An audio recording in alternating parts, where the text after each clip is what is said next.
Pakistan cricket board ने बल्ले पर फ़लस्तीनी झंडे का स्टिकर लगाने पर आज़म खान पर आयद जुर्माना ख़त्म कर दिया। इसराइल पर 7 अक्टूबर को हमास के हमले के बाद इसराइली फ़ौज की जानिब से फ़लस्तीनी इलाकों पर बमबारी और बड़े पैमाने पर शहरी हलाकतों के रद्द-ए-अमल में दुनिया के मुख्तलिफ ममालिक से चंद सेलिब्रिटीज़ और खिलाड़ी फ़लस्तीन के हक़ में सोशल मीडिया पर अपनी हिमायत का इजहार करते नज़र आए हैं। लेकिन इस हिमायत के नतीजे में कई शोबिज़ अदाकारों और खिलाड़ियों को सरजनिश के साथ साथ मुअत्तली और मुआहदे की मनसूखी जैसी सज़ाओं का सामना भी करना पड़ा।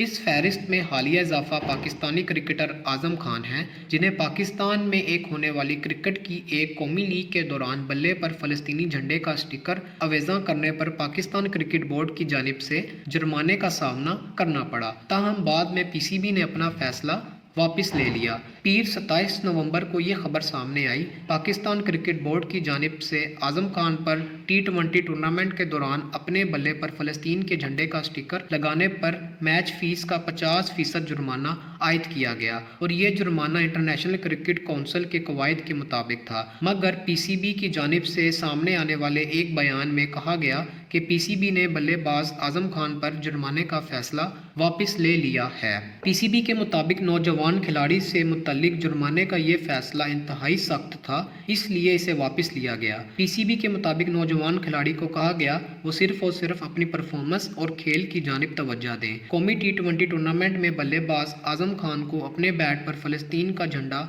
लगाने पर मैच फीस का 50% जुर्माना आयद किया गया था।